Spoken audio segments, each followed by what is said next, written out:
Music by Eagle Studio।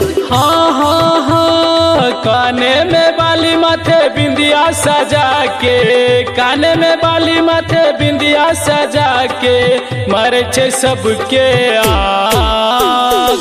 ई साली ऊ साली, ई साली ऊ साली, ई साली ऊ साली रे, ई साली ऊ साली।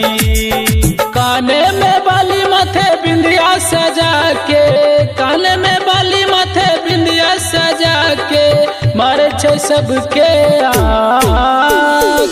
ई साली ऊ साली, ई साली ऊ साली रे, ई साली ऊ साली रे, ई साली ऊ साली।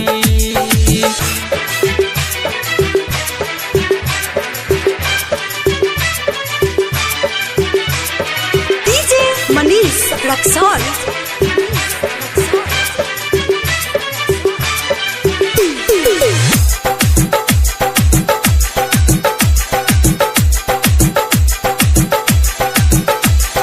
टाइट टाइट जींस पिन्ही जीजा के किस करी, देखे में साली जबरदस्त लगे छे।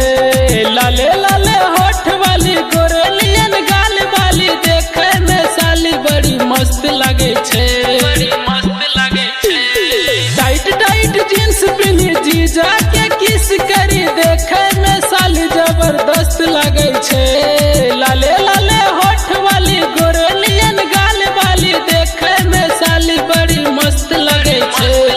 हाँ हाँ हाँ, मारी के अखिया करी के बतिया, मारी के अखिया करी के बतिया ले छे सबके परान। ई साली ऊ साली, ई साली ऊ साली, ई साली ऊ साली रे, ई साली ऊ साली।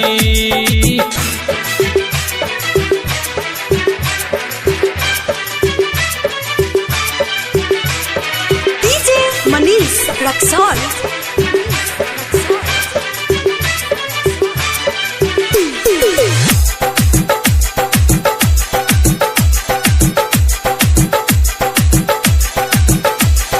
छोट से जवान भेले, देखे में सयान भेले, लागे छे तो बड़ी हबरा के फूल। बॉडी तोहर बड़े बड़े, अखिया तोहर छोटे छोटे, देखे में लागे गुलाब के फूल, गुलाब के फूल। छोट से जवान भेले, देखे में सयान भेले, लागे छे तो बड़ी हबरा के फूल। बॉडी तोहर बड़े बड़े, अखिया तोहर छोटे छोटे, देखे में लागे गुलाब के फूल।